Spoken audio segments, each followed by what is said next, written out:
Assalamualaikum warahmatullahi wabarakatuh. Alhamdulillah masih bertemu lagi dengan saya Devi Aiwi Daningrum. Kali ini kita akan membahas ke materi yang terakhir mengenai kehidupan manusia pada masa peradaban Islam. Berikut peta konsepnya. A. Masuknya Islam ke Indonesia. B. Pengaruh kebudayaan Islam di Indonesia. Dan C. Kerajaan Islam di Indonesia dan peninggalannya. Baik, langsung saja kita bahas ke materi yang pertama. Let's go! A. Masuknya Islam ke Indonesia. Terdapat 3 teori diantaranya. 1. Teori Gujarat. Menurut teori ini, Islam masuk ke Indonesia pada abad ke-13 dan dibawa oleh pedagang Islam dari Gujarat. Teori ini dibuktikan dengan adanya nisan Sultan Malik As-Saleh atau Sultan Samudra Pasai. Adapun tulisan Marco Polo yang mendapati pedagang India aktif dalam menyebarkan agama Islam. 2. Teori Mekah. Menurut teori ini, Islam masuk ke Indonesia pada abad ke-7 dibawa oleh pedagang Arab. Dasar dari teori ini adalah adanya pemukiman Islam di Sumatera. Teori ini menyatakan orang Arablah yang terdorong menyebarkan agama Islam. Yang ketiga, teori Persia. Teori ini mengatakan Islam hadir di Indonesia pada abad ke-13, dibawa oleh orang Persia. Pendukung teori ini adalah acara tabui yang diadakan pada setiap 10 Muharram atau Asyura. B. Pengaruh kebudayaan Islam di Indonesia. Berikut contoh akulturasi kebudayaan Islam. Yang pertama, arsitektur. Contoh akulturasinya adalah masjid beratap tumpang, yang semakin ke atas semakin runcing. Kemudian terdapat kolam atau parit, seperti istana atau candi. Yang kedua, bentuk makam.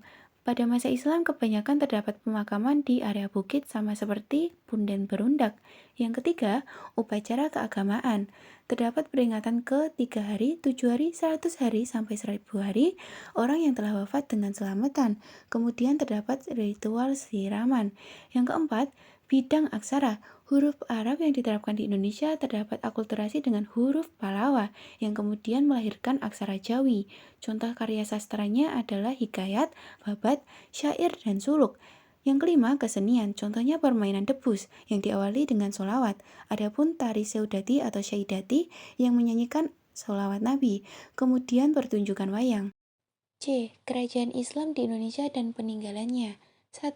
Samudra Pasai merupakan kerajaan Islam tertua dan tempatnya di Aceh. Didirikan oleh Sultan Malik As-Saleh. Kerajaan ini meninggalkan budaya sastra hikayat Raja-Raja Pasai. Kemudian terdapat makam Sultan Malik As-Saleh dan lain sebagainya. 2. Kerajaan Malaka. Didirikan oleh Ba'ab Masyur, terletak di Tanah Melayu. Yang ketiga, Kerajaan Aceh. Didirikan pada abad ke-1 di Sumatera. Peninggalannya seperti Taman Sari Gunungan, makam Sultan Iskandar Muda, dan lain-lain. Yang keempat, Kerajaan Demak dan Pajang. Kerajaan tertua di Pulau Jawa yang dipimpin oleh Raden Patah dan berada di tepi pantai utara Pulau Jawa.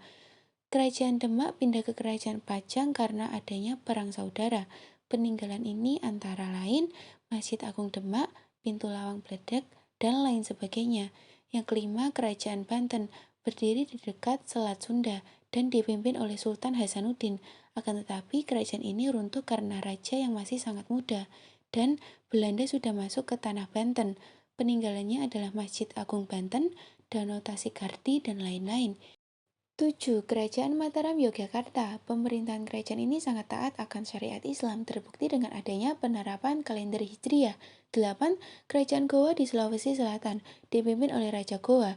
Salah satu peninggalannya adalah Masjid Al-Hilal. Yang ke-9, Kerajaan Ternate dan Tidore, dipimpin oleh raja pertamanya yakni Sultan Zainal Abidin. Salah satu peninggalannya adalah makam Sultan Ba'abdullah.